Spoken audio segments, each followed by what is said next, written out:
Welcome. Thank you for coming along to listen to us, to our presentation on Focus on Finance. As Darren said, my name's Natalie and I work for Lodder Solicitors, and this is Jody, who is an owner of Capel Bank's Wealth Management.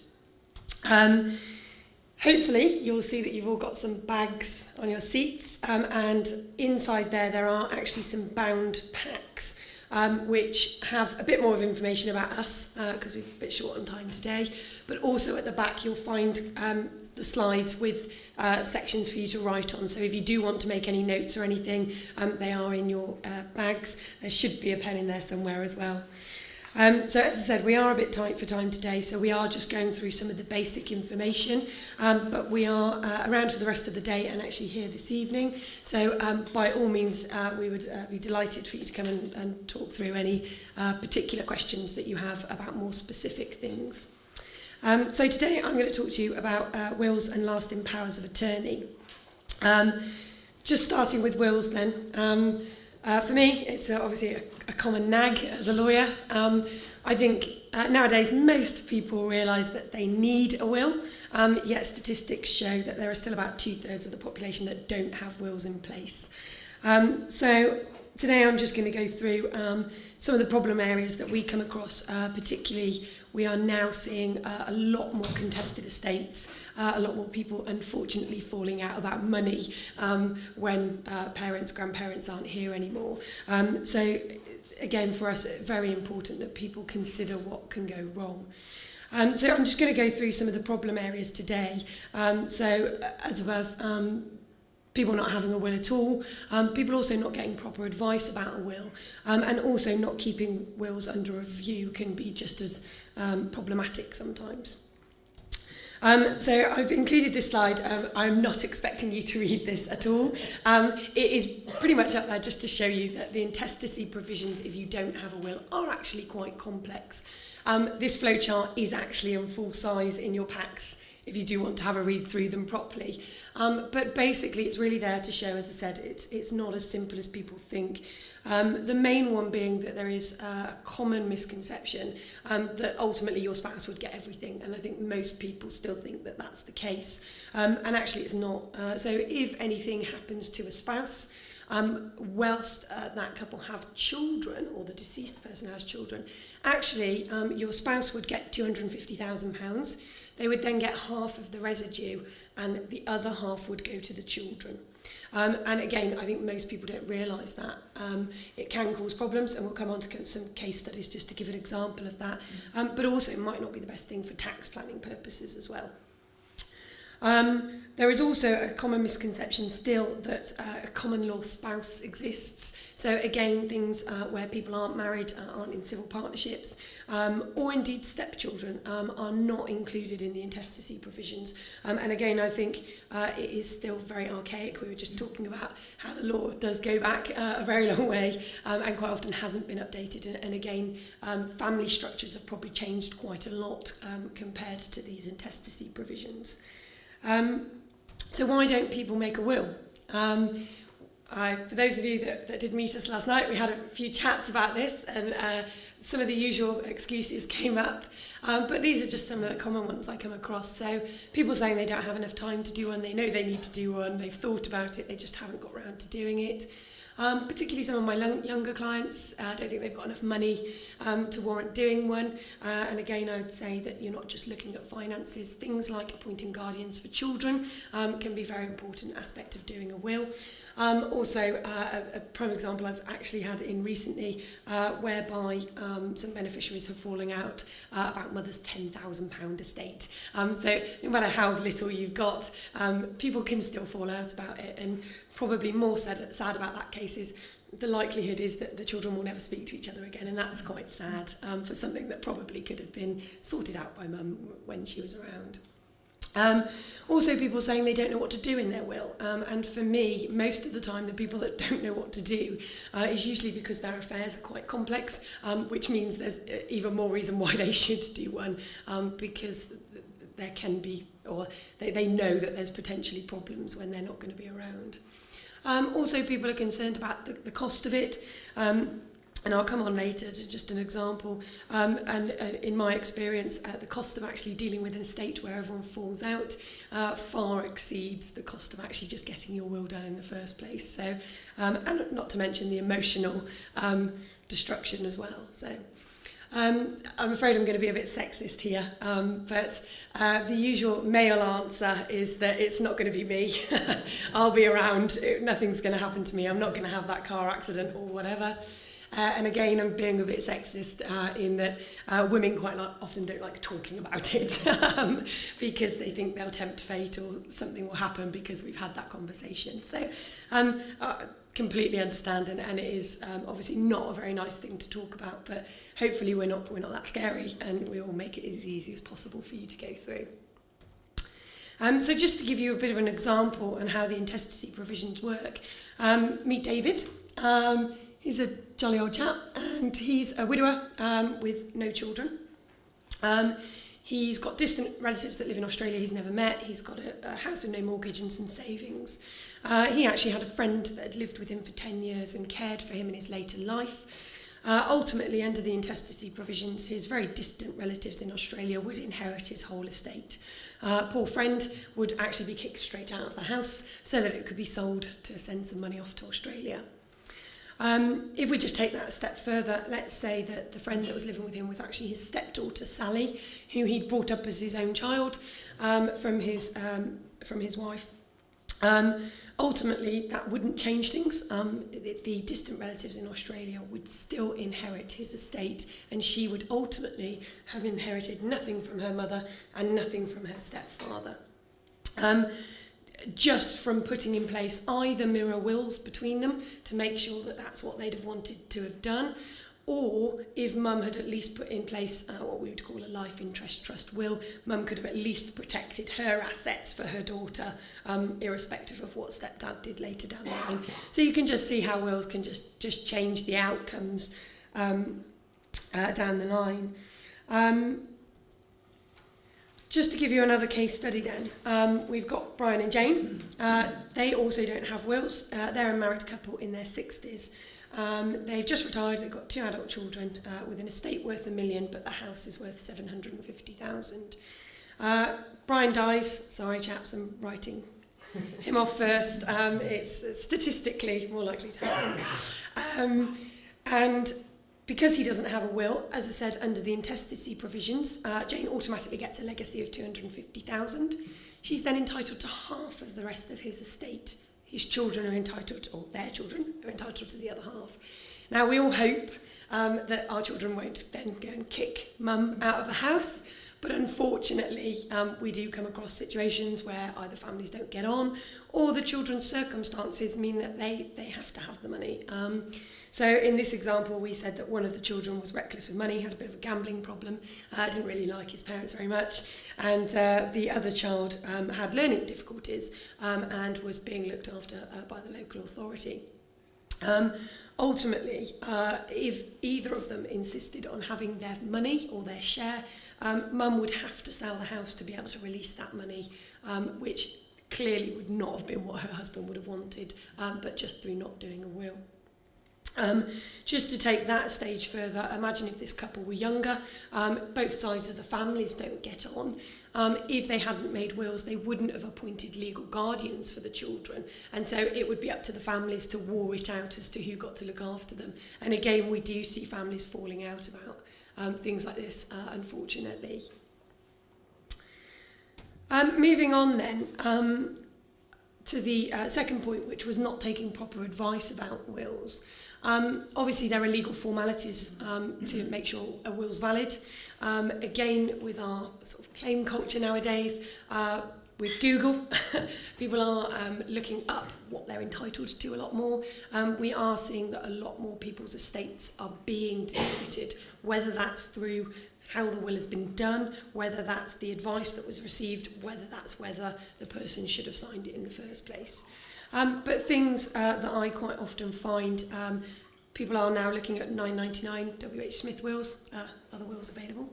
But There is a big difference, and certainly there's a lot of homemade wills that we end up dealing with because they aren't quite done right. So some of the common things are mirror provisions.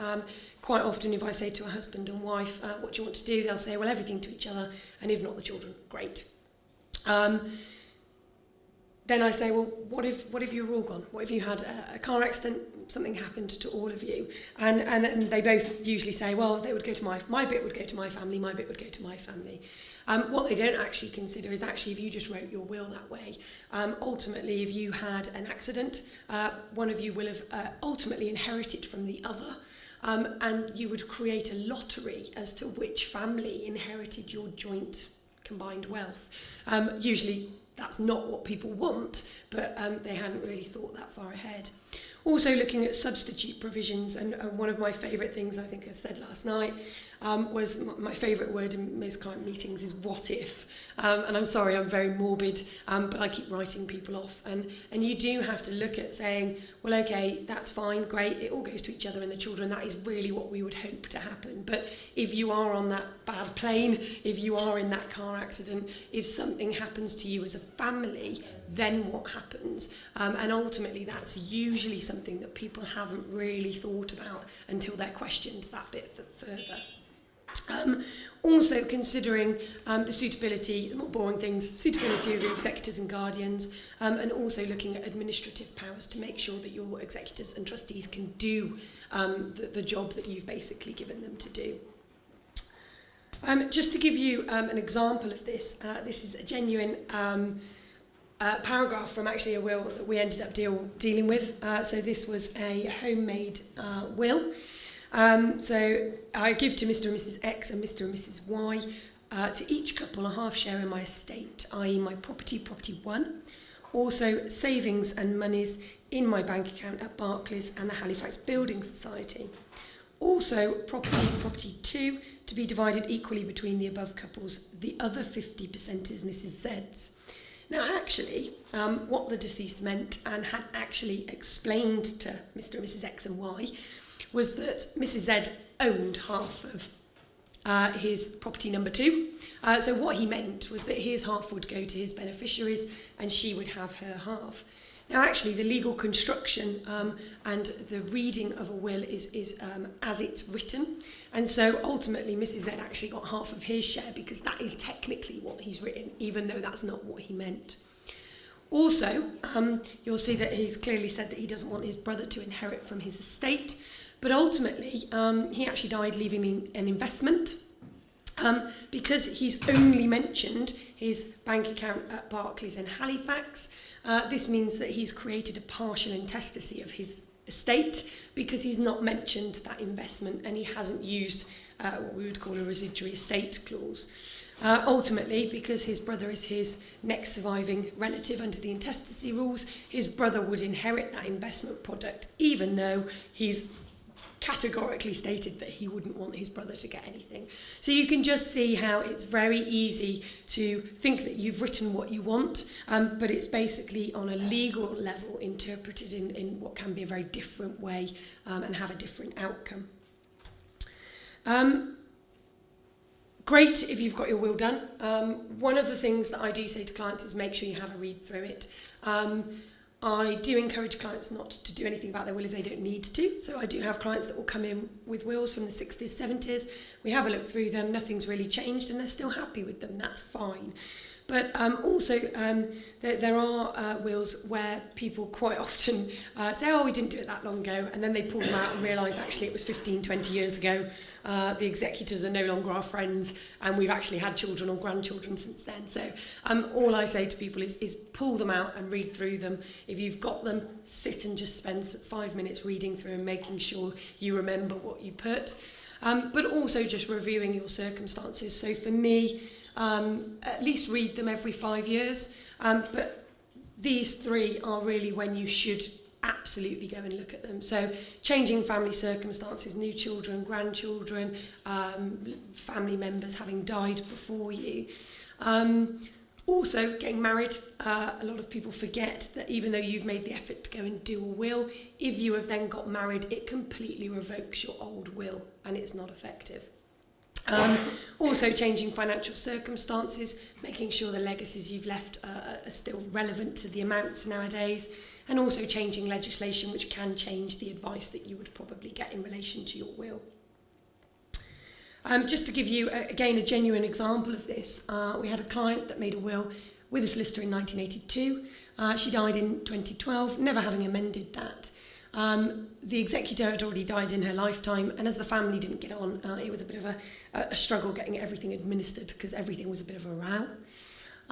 They also had a named grandchildren, but one of them had been born since, and so ultimately, because the family wouldn't agree to make a variation of the will, that grandchild didn't get a legacy that all the other grandchildren got, which again would probably not be the deceased's intention, but that's what happened just because she hadn't updated it. This is beyond the scope of today, just because I don't want to run out of time, but some of the other things that you would generally have a think about at the same time as doing your will would include inheritance tax planning, so looking at whether you have inheritance tax issues, and this is something that Jody's going to talk to you a bit shortly.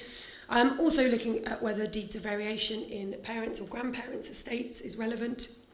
Looking at letter of wishes for either trust that you've set up, chattels, which is your personal belongings, or indeed family issues, and I'm sure everyone's read lots about people trying to disinherit family members, and again, writing letters of wishes can be very helpful with that. Also looking if you've got foreign assets, that can make a difference about advice. And also, at the same time, we recommend that people review their pensions, death in service benefits and life insurances, because most of the time people think that these would pass under what they've done in their will, and usually that wouldn't be the case. Just moving then on to powers of attorney. So ultimately, your will deals with your affairs if you die. Your powers of attorney deal with your affairs whilst you're still alive and perhaps you're not capable of doing it. This is a big question that we ask everyone. Most people think that their family would just help them out if they couldn't look after their own affairs. And unfortunately, the legal answer to that is they don't have actually any right to do so. We then look at the legal routes, and we get ultimately two routes that open up. Again, beyond the scope of today is court of protection applications for a deputy to be appointed. But ultimately, if you are not able to appoint an attorney yourself, the court can appoint a deputy for you to manage your affairs. All I'm going to say on that is it's a very time-consuming and expensive process at a time usually when your family are having to come to terms with you not being able to do things yourself. So it's really a route that you just don't want to be going down. And you can avoid that completely by having a power of attorney done, appointing your own attorneys. There are two different types of power of attorney. The enduring power of attorney, the enduring power of attorney, you can no longer make them, but for those of you that have perhaps made them in the past, they are still effective. The enduring powers of attorney deal with the property and financial side of things, which I'll come on to in a second. You cannot make these anymore, but if you have them, as I said, they are still valid. The new style power of attorney, they called a lasting power of attorney, and there are in fact two different types of power of attorney that you can make. The first one is the property and financial affairs LPAs, and as we've can see up there, there are many different things that your attorneys can do for you, but ultimately, financially, your attorneys can do anything that you could do. So you do have to make sure you pick someone, but you'll be glad to know they are under a legal obligation to do what's best for you. The property and financial affairs LPAs have to be registered, but if you pick the option in your power of attorney, they can be used from any point from when they're registered. So for example, if I was out of the country, I had my bag stolen, I could ask my attorney to go into the bank and deal with my finances for me and sort everything out for me. When I came back off holiday, they wouldn't have taken over my affairs. They are still my bank accounts, and I would carry on using them as before. Equally, I'm a bit of a horsey person, so if I'm off horse riding at the weekend and I break my back and put myself in intensive care for 6 months, because I was then no longer able to make those decisions myself, my attorney could go into my bank, probably like most people nowadays, money going in here, there and everywhere, and pay my mortgage, pay my bills, make sure everything was hopefully okay for if I ever make it back out, basically. So it's quite an important thing, and for me, lasting powers of attorney for your financial affairs are almost in some cases more important than your will. So really serious thing to consider having in place. There is then a second type, which is your health and welfare LPA. And again, it does exactly what it says on the tin. So your attorneys that you decide to appoint can make decisions about your health and welfare. These can be anything from switching off life support to making decisions about where you live. Ultimately, the old style enduring powers of attorney didn't cover this. So if you do have the old ones, you might still want to look at the health and welfare LPAs. I'm just going to quickly skip through because I'm running out of time, but just to give you an idea, and I've got a case study in your packs, great Aunt Ethel goes into a care home with dementia. Ultimately, people always think that as their family members or their neighbour or the person that's been looking after them, you can sort out their affairs. And you'll just see from this very simple table that when the house needs to be sold, the care home fees paid, jewellery stored, shares sold, there needs to be that legal appointment of an attorney for anybody to be able to do that. Just to end up then on why the two of us are here. As a lawyer, we can't give you financial advice. One of the questions clients always ask me when I suggest that they get some financial advice is, why do I need a financial advisor? And some of the things that I always recommend is when we're looking at inheritance tax, some of the investments are very relevant to financial advice rather than legal advice. Also, as an attorney deputy or a deputy, you do have a legal obligation to take professional advice, not just make decisions yourself. So again, there's an obligation there. And also looking at pensions and financial planning, which as a lawyer, I can hopefully guide you in the right direction, but it's certainly not my area of expertise. I wouldn't try and tell you about that. Just to end, to pass over to Jody, just gives you an example of ways that we work together. Actually, I'm going to use a separate example because Darren and Louise have very gratefully said that we can use them. So I got introduced to Darren and Louise. They actually came to see me to get their wills in place, both on second marriages, both got their own children. And the idea was to look after their own children, but also look after each other. And so part of that was getting wills, powers of attorney in place, but also looking at inheritance tax and investment opportunities as well, which is where the introduction to Jody came in. We were all able to sit down together, work things out together, and from my point of view, I think it gives clients a very good service, and without having to go through things with various different people, you get advice all in one go, basically. So without further ado, I'm going to hand over to Jody, who's going to talk to you a bit more about those things. My name's Jody, as Natalie introduced. I'm a Director of Capable Banks Limited. We're wealth managers, independent financial advisors, and I look after clients from all over the UK. The topic I've been asked to talk about today is managing your money, which is quite a broad subject to discuss. So I've tried to narrow it down to two areas that I'm hoping will be of interest to you. The first is in and around investment, so I'm going to look quickly at the pros and cons of investing money, things to look out for and a few top tips I'm going to share with you. And the second area is in and around tax and how you might be able to look at structuring your investments to make them as tax efficient as possible. Now, over the years, I've been to enough financial presentations myself to know that you're not going to want to be bombarded with too many facts and figures and graphs and financial jargon. So I'll do my best today to keep that to a minimal. To which end, I'm going to start by talking about wine. Now, contrary to popular belief and rumours circulating last night, I'm not going to be recommending that people put all their money into wine. But wine does have a lot of similarities in my mind with investments, and there are a number of things that if you think about wine, you can think about investments and remember some of my top tips, I'm hoping. So first off, can I just have a quick indication from the room who is a red wine drinker? White wine drinkers amongst you? Brilliant. People that don't like wine at all? Oh, very few. Okay, brilliant, thank you. Wine, in my mind, is very much like investments in that it's all down to personal taste. There's absolutely no right or wrong with how much level of investment risk people are willing and comfortable to take. It's all down to the level of investment risk you personally are comfortable with. However, just like with wine, a good wine paired with the correct food can bring out the wine and the food A good investment paired with your objectives can make all the difference. And the best way for me to show this for you is just to show you with one graph. And this is, I promise, the only graph I've got today. And to go through different investment performances of different types of investments over a 10-year period.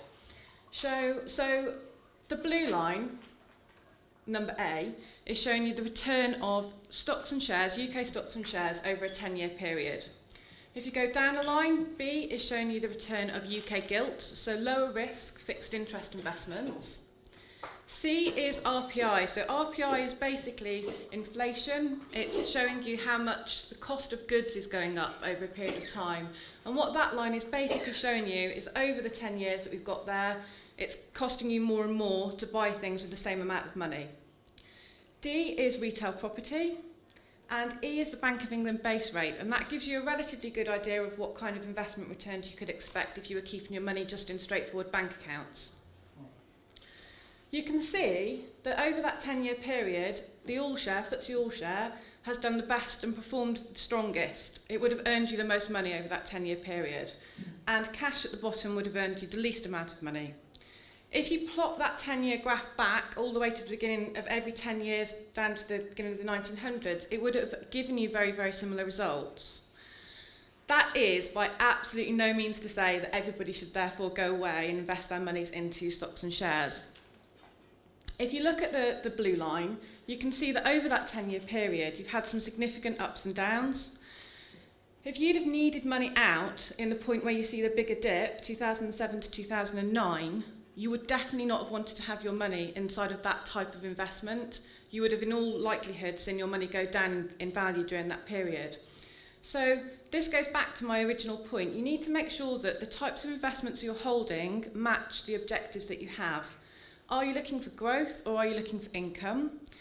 Are you potentially going to need that money out in a short period of time, or have you got a nice long time scale in place so that you can ride out the ups and downs of an investment market if it does go up and down? Now, a little competition for you in the room. Does anybody know the connection between these two pictures, the tulips and the ostrich? Natalie, you're excluded from that. And there's actually a bottle of wine if anyone does know or wants to take a guess. Any takers? Go on, sir. I think you're quite close, actually. The crash in the stock markets. Absolutely, yeah. So I've picked these two because I think they're very, very good and quite memorable examples of two types of investments that have experienced a really significant boom and bust. So looking at the tulips, if we're going all the way back now to the 17th century Holland, and tulips were introduced to Holland from Turkey, and when they were introduced, they were the first flower of their type. They were very, very bright, very, very colourful, and everybody wanted them. Everyone wanted to plant them in their gardens, and they became a sign of wealth.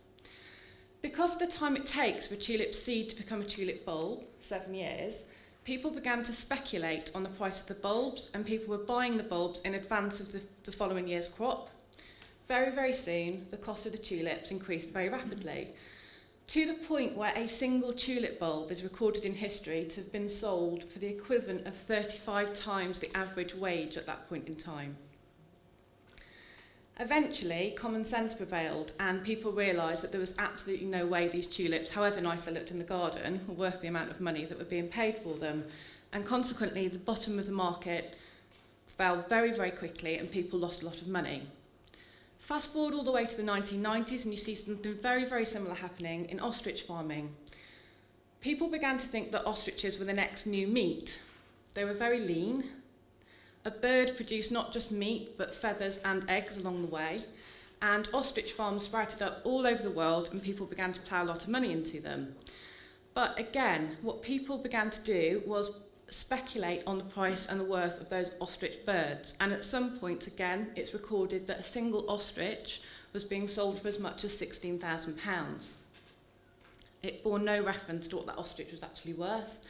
Again, you see a correction in the price happen very, very quickly, and you subsequently see the bottom of the market fall out. I give you these two examples because you see this a lot in investment markets, and you also hear a lot of stories about people that have lost sizable amounts of money when they invest.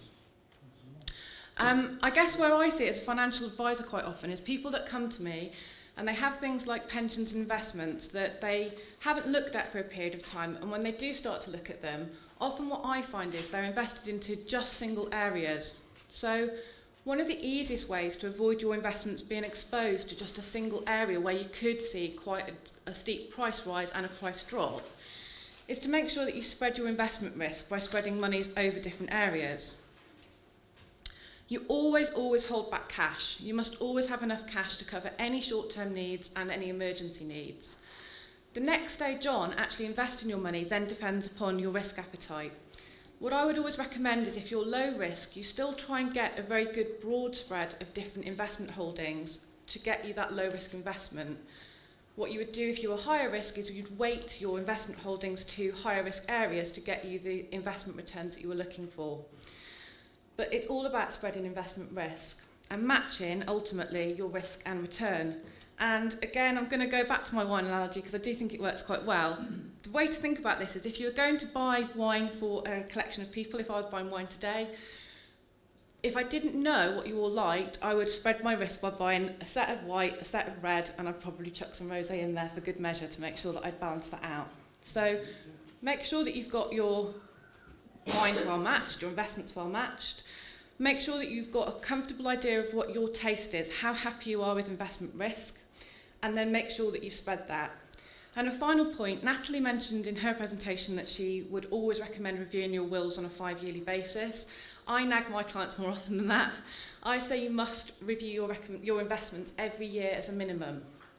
The reason for this is, when you look at your investments, you need to make sure that they account for your circumstances at the point in time that it's relevant to. So every year, make sure that it is capital growth that you're still after. If you're going into a period of time where it's likely that you're going to be requiring income, your investments should be reviewed accordingly. Also, to avoid, and again, my last wine analogy, I promise, but just as with wine, you would get years where harvests were particularly good and wines were particularly good, it's exactly the same in investments. You'll get some years where particular investments are doing well, and you'll get some years where investments will do poorly. If you review them regularly, you can start to avoid making your monies exposed to too much and unnecessary investment risk. So that's investments in a nutshell. I'm going to move on now and just talk a little bit about taxation. And I'm going to cover off 3 main types of taxation, and then I'll focus a little bit more detail on inheritance tax. I'm going to run you through an inheritance tax case study, and then I'll bring the 3 pieces together. So income tax, broadly speaking, income tax is a tax you pay on earnings. So think pension income, think earned income wages, that's what you're going to pay income tax on. You're also going to pay income tax on dividends. So any returns you make from shares, you'll pay dividend income tax. The figures on the far left-hand side of your screen as you're looking at them, 20% is the amount of income tax you pay as a basic rate taxpayer, going all the way up to 45% if you're a highest rate taxpayer. And the figures in brackets are just the amount you'll pay on dividends. Capital gains tax is often a tax actually that's not necessarily as well known as income tax, but that's a tax that you pay if you're selling any forms of assets. So most often it's things like second properties, or any type of asset that you own, paintings, jewellery, those kind of things where you're making a profit. And again, the rates are 18% if you're a basic rate taxpayer and 28% if you're a high rate taxpayer. And finally, inheritance tax, typically chargeable on the remainder of your estate at 40%. I'm not here to say you have to try and avoid paying tax, but what I would say is there's many different ways to make sure that your investments are constructed in such a way to save you paying unnecessary tax, and I think that's, for me, is very important. So just looking firstly at income tax, there are a number of things just to bear in mind and areas I'd ask you to consider. The first is making use of your ISA allowances. So monies invested into ISAs grow tax-free, and when you take an income from them later on, they also pay the income tax-free. You have an annual allowance. At the moment, the annual allowance is £15,240. It doesn't necessarily seem like a lot, but over the years, if you regularly use that ISA allowance, you can start to build up quite sizable pots of ISA monies, which can come in particularly useful later on in retirement when you're looking to take incomes. Structuring pension income. I mentioned pension income because I'm getting a lot of inquiries over the last few months because pension rules have changed and people are able to access their pension monies more freely than they were able to in the past. I would just put a little bit of a warning out there that it's very rare that it actually works out tax efficient to take large withdrawals from your pensions because of the way that they are taxed coming into your pocket. There are some really simple ways of minimising that tax. As an example, staggering those payments over consecutive tax years, or reducing the income that you're getting from other sources in order to give you a little bit more tax thresholds to use, can make sure that you do withdraw pension monies if that's something that you're looking to do as tax effectively as possible. And finally, investment bonds. There's a lot more to this than just these areas. I've just picked these because I think they're good examples, but investment bonds are very useful for higher rate taxpayers if they're looking to take an income. They have an added benefit that monies inside of investment bonds, as long as it's been put in for genuine investment reasons, would not fall into your estate for means testing purposes if you're having an assessment on your estate for care purposes. So they're non-means tested investment bonds. And as I said, a very good way of having an extra income source that you don't immediately pay tax on if you're a high rate taxpayer. And capital gains tax, similarly, just a couple of things to be aware of. You can gift assets between husband and wife or common law spouse without having any capital gains tax to pay. I'll give you a recent example of this. I had a client come to me a few months back that had a property. He was a high rate taxpayer, and he'd just ploughed ahead really and was about to sell the property, keeping it in his name. When we got involved, we said, look, if you gift a proportion of this house to your wife, you'll be able to share that capital gains tax across the pair of you, and she was actually a non-taxpayer. It brought the tax bill down considerably. You also have an annual allowance when it comes to capital gains tax, which is relatively unknown. You can make a gain up to £11,100 every year without paying any tax. Husband and wife, again, both have that allowance, so by using, in that instance, sharing that asset across two people, we were then able to offset 2 lots of annual allowance. It's a use it or lose it allowance as well, so for many of my clients, I do make sure that they use it every year so that you've made as much use of that as possible. The last piece I'm going to look at quickly is inheritance tax. Inheritance tax is a tax that you pay, actually your beneficiaries pay it, you don't.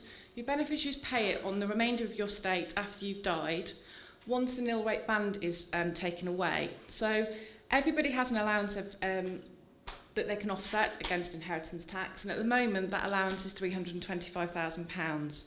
Husband and wife have this, or husband and common law spouse. So let's just use an example. If your estate jointly were worth £750,000, you would take away your 2 nil rate bands, £650,000 would come off. It would leave £100,000 that would be taxed at 40%, so you'd have a £40,000 tax bill. The government over the years has recognised that people's houses, more and more, are starting to use up a lot of this nil rate band. So they've now introduced what's called a new transferable main residence allowance. I always have to look at that because it's like the most uncatchy term that they've given, that new allowance. It's actually worth £125,000. The common misconception is that your nil rate band has gone up to £500,000 each. That is absolutely not the case. First off, it's very important that the house itself is gifted only to direct descendants, so it must be going to children or grandchildren. And this links very much back to what Natalie was saying about the importance of making sure your wills reflect who you would like monies to go to. It's also staged, it's being brought in stages. So I'll just say a word of caution on that one. It's not quite as straightforward as it perhaps appears and has been reported in the press. But the good thing about inheritance tax is it is one of the easiest taxes to mitigate, and which is why I'm going to focus on it in a little bit more detail. That 40% rate also, just as a bit of an aside, does come down to 36% if you leave more than 10% of your assets to charity. So again, just something that's worth noting. 3 basic ways to mitigate inheritance tax. The first way is simply spend your money. I'm definitely not one of those financial advisors, if I've made you money, that will be saying you must invest it all again and keep it all going. You've earned that money, you've worked hard to get that money, enjoy it. So it seems very, very straightforward, but what I would say is if you have got an estate that's approaching inheritance tax threshold, look at spending some of that money yourself and enjoying it. The second way is gifting it, and it is a little bit beyond the scope of today's presentation to go through that in too much detail, but there are gifts that you can make every year that are exempt from paying inheritance tax on, so you could gift money. And the third is what we call estate planning, and the estate planning terminology basically covers the types of investment planning and financial planning that Natalie and I would do to structure a set of changes to your estate to reduce the inheritance tax liability. These are things like putting monies into an investment or gifting monies into trust, which starts a 7-year clock off, which will remove that money from your estate for IHT purposes entirely if you survive that 7-year period. There are shorter term things you can do over 2 and 3 years, investments into things that qualify for business property relief that will also remove that money from inheritance tax within your estate. All of these things depend upon your risk appetite and your circumstances, but I guess what I'm trying to get across are there are things that you can do if it's an area of interest for you. I was going to use David, Natalie's case study, but again, Darren and Louise have kindly said we can share their example with you. So when I started to look after Darren and Louise, they came to me with 2 needs really. They wanted to extract money from the thalidomide trust, tax effectively, and they were looking to actually make sure that their estate was lower in value for inheritance tax purposes. As Natalie mentioned, they also have each other that they wanted to make sure were looked after in the event anything happened to one of them, and then they wanted to make sure that their monies went to their individual children in the event that they passed away.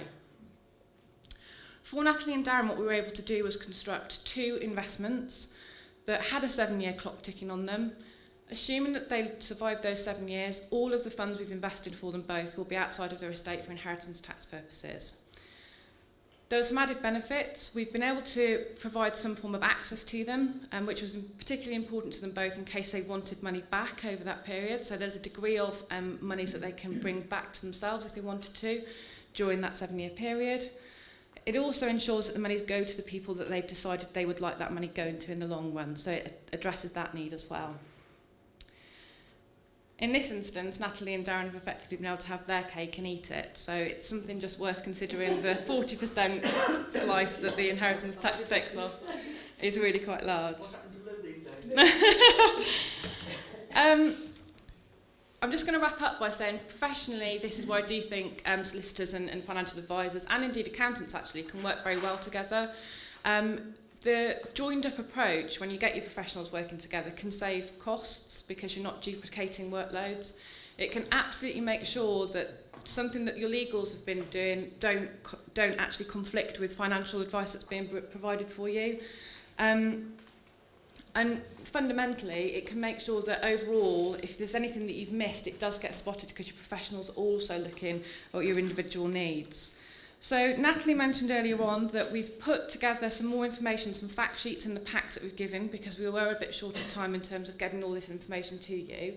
We've also left a feedback form on your tables, so we're more than happy to come and talk to you afterwards. We're around all day, and we're also happy to do any kind of meeting that you'd want on a one-on-one basis in your homes if it's more convenient for you. So please indicate on the feedback forms if that's something you'd be interested in.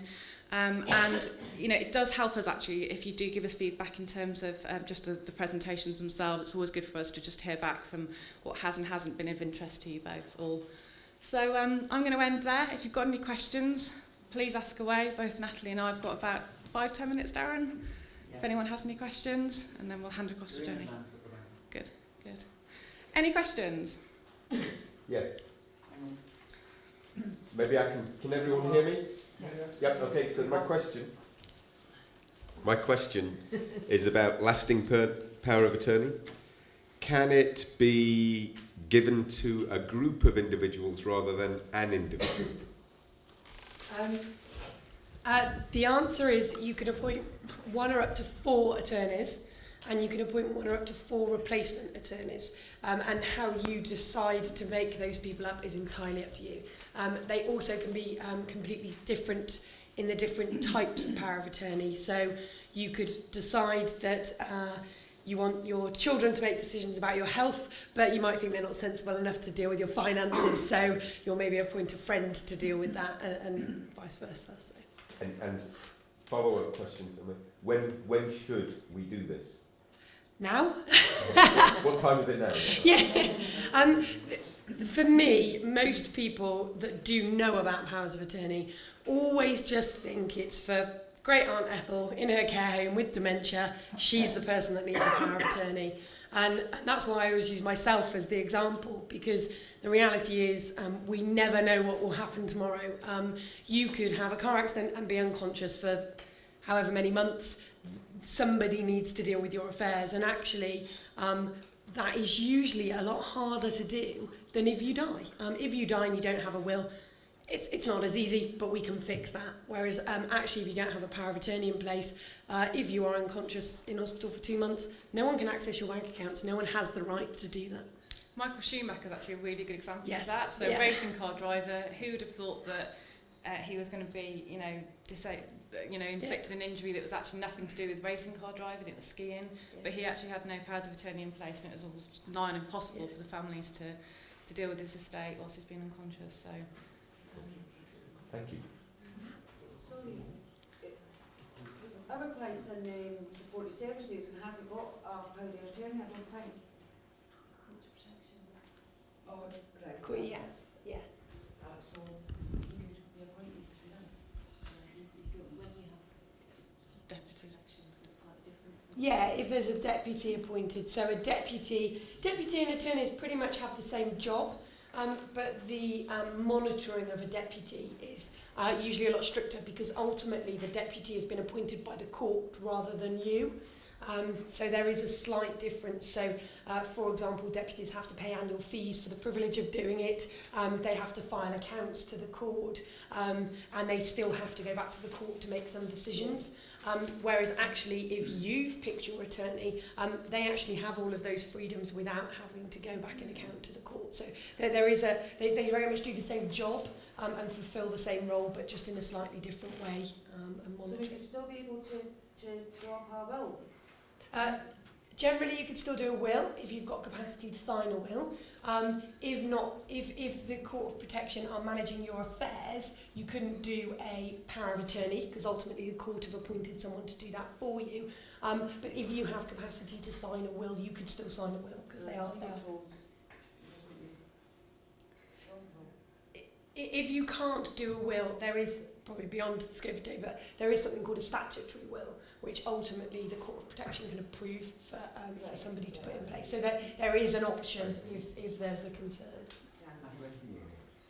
Mine's just a comment really of where a lasting power of attorney, which was written by my stepfather into his will years ago, has really worked out well, because he is 80 something, but he's diagnosed with Alzheimer's and had a stroke which suddenly worsened his condition, but in his own opinion there's nothing wrong with him, but actually he's got loads and loads of money, but it's all in his name and my mum can't access it. I was named as joint attorney with my mum, but because of his condition my mum's wrapped up in her caring, and she's 80 years old herself, and she really is not interested in finance at all, and very quickly I've been able to access his bank account, access his savings, do things like basically if he loses his bank card, which is in his wallet, it doesn't really matter, because if anybody tries to use it, it's invalid. But potentially, he may have to move into residential care where costs are enormous. You're talking about £500 to £1,000 a week. Yeah, Yeah. not more. Yeah. And I've got access to his internet banking, and I'm just able to pay day-to-day bills, like putting oil in the gas tank. No, not oil in the gas tank. Oil in the oil tank. So I'm you're not to trying blame. to get rid of it. But like you said, as a result really of my mother-in-law as well having cancer and losing her ability very quickly, both myself and my husband have done our powers of attorney, because you just don't know. If you walk out on the pavement tomorrow and bang your head and have an acquired brain injury, you're incapacitated and your money is locked up. So particularly I think for our beneficiary group, it might mean that your other halves have no money to just pay the bills. Particularly in dealing with older clients, where we act as attorneys and deputies sometimes. I've acted as attorney before for one lovely old couple, and again, some of the things that probably to you or I, you just wouldn't accept. You see how much old people get badgered now as well. And I had one chap who came into me, and when we started looking at his affairs and went through all of the direct debits that were coming out of his bank account, he, for example, had 5 sets of Skybox insurance. Unfortunately, he'd burnt down his house 6 months earlier. He didn't have Sky. So he had all of these things where people rang him and got him to sign up for all these direct debits. And actually, when I cancelled them all and it all came through as my details, the phone calls I got were sometimes intimidating. And so you can see how these people get badgered into things. And having somebody that's able to just sort things out for most people is actually a godsend to them. They really appreciate just being able to hand that to someone else. And can I just add to that? Because I think I'm right in something I've read, that if somebody hasn't got mental capacity and if they're sold things, you know, over the phone that they shouldn't be sold, you can actually get that money back because they shouldn't have signed the contract. Yeah, it comes down to evidence most of the time, but yeah. This might be the most naive question you've been asked today, but how many times can an estate be taxed under inheritance? And what I'm trying to say is, if you have 2 people who are married, one leaves their estate to the other one, then eventually, so if you like, the spouse inherits the other spouse's money, Yeah. or half a house or whatever, and then they go on to, they die and hand it on to the sole remaining child. Is it taxed first when the estate, the wife's or the husband's estate, taxed with the husband, and then it is taxed again with the remaining child? Yeah, so that's a great question, not naive at all. So the Okay. first movement of the money, so as long as it's going husband to wife in that instance, no tax is due. So the husband and wife can exchange that money without any tax being paid. Then when the money gets going to the son in that instance that you've used then, both nil weight bands would be available because your money had gone to husband and then to the son. So it would just get taxed the once in that instance on the monies going across to the son. Right. So that initial figure you mentioned, 25,000, yeah. by the 2, that's not actually used within the marriage. That's used after You'd both normally, spouses have passed yeah, away. normally, yeah, Okay. yeah. Thank you for that. No, great question. Any other questions? Another one, sorry, it's just about the lasting power of attorney, and it's about cascading it. Can you, in a will, do you sort of say, right, the power of attorney should be for my wife first, and if we should then both be in the same plane, or not, but, well, she should then go in a plane, and I'm still incapacitated. Can it cascade then to the second people that you nominate? So, just to start with, the power of attorney and the will are completely separate documents. So you can do one without the other and vice versa. They are actually completely separate documents. But because of this replacement attorney, you can basically appoint, as I said, up to 4. You can only do, in effect, one what if. But you can say, for example, my spouse is my attorney, but if she is not around, then I've got these other people that I would want to step into her place.